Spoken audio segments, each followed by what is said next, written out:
Fascinating story, isn't it? I'm hoping that as you hear this story of Ishmael, that you're thinking, gee, that's similar to the story of when Abraham was asked, it comes after this one, to take Isaac up the mountain. Both times Abraham gets up early in the morning, without speaking, goes and does what God had called him to do, and puts the life of his child in the hands of God.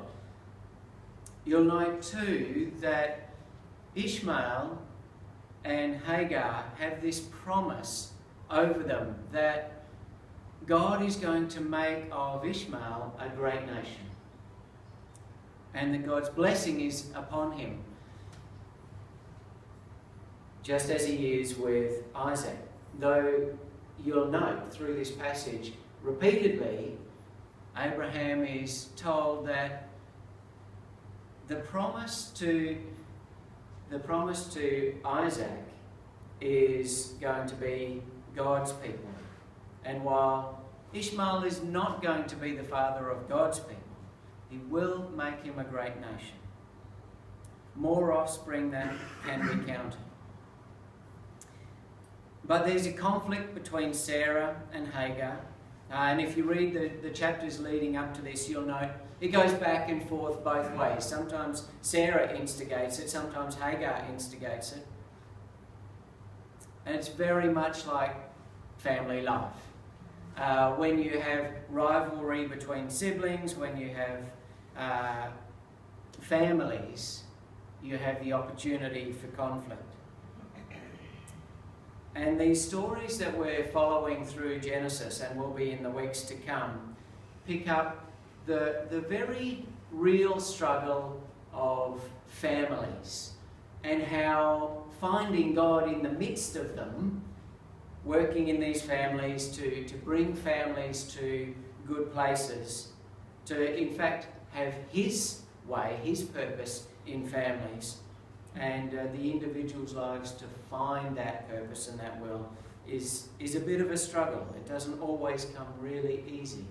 And so we see our stories in some of their own struggles. And it's warts and all stories.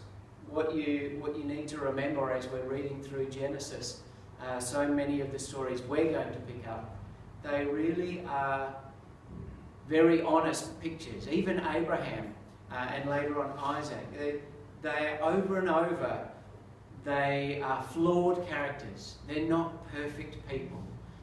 Sometimes they act with great faith. Other times they act so foolish. As I said, in them we can see images of our own lives. But we're told Abraham trusts in God. And so he sends Hagar and his son away. And it's oddly, I don't know why, but it's oddly ambiguous as to whether, when Abraham puts the child, when he puts the water skin on Hagar's shoulder, it implies that he puts the child on her shoulder as well.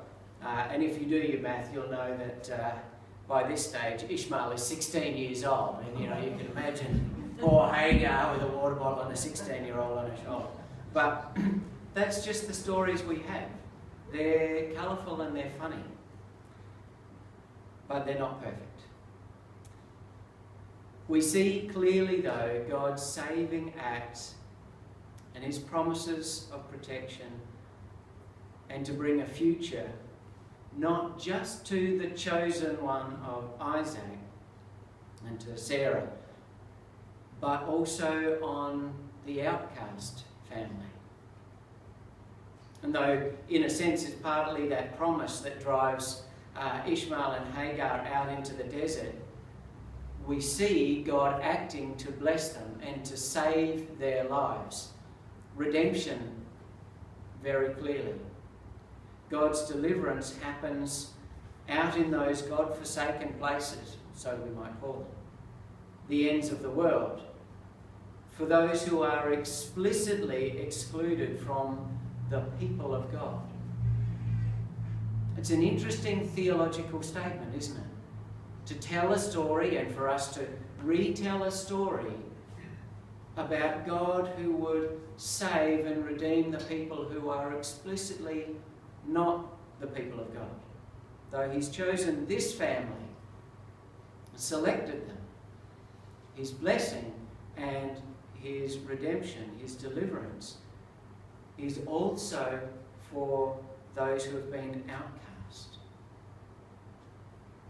As people of faith, we are to participate in their lives. We are to lift them up before God and into God's presence. We are to hold them fast until those wells appear. We can be people who help discern the acts of God even in their midst. We can be the ones who name God's salvation is at work in your life and in your scenario. If they are truly outcast from the people of God, it's quite likely they don't have the language to say this is God at work, or the perception to say God is responsible for this blessing. But we do.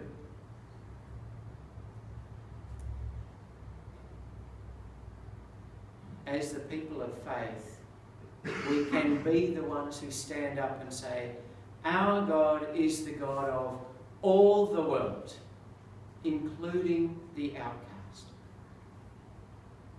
Now, many of us might feel something of our story catching up with Hagar in this small story.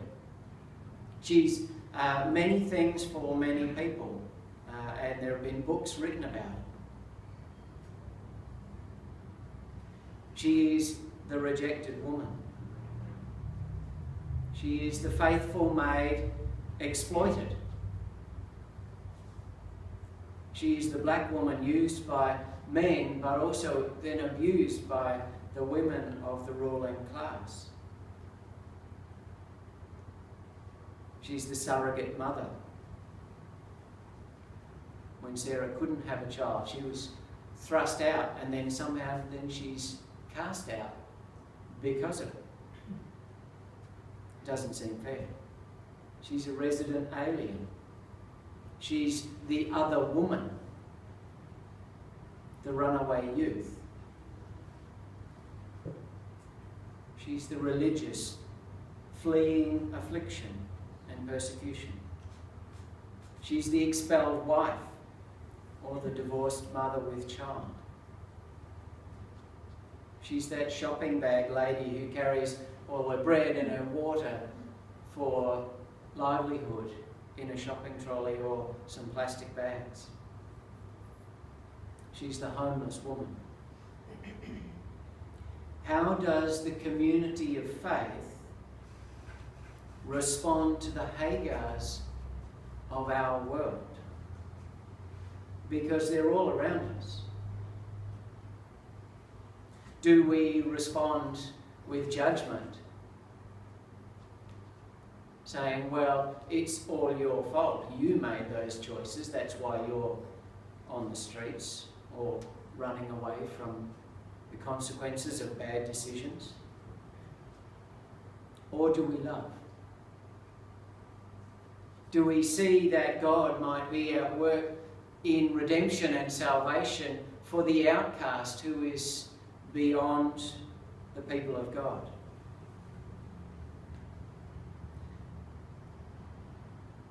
The world is full of both physical and spiritual descendants of Ishmael. Spiritual, just like Christians would say, we are descendants of Abraham, yet not through blood so much, but spiritual descendants. And this morning I couldn't help but reflect on all of Abraham's family through Ishmael. Nearly 1 billion Muslims claim Abraham as their ancestor through Ishmael. And through that promise God made to Ishmael to make them a great nation,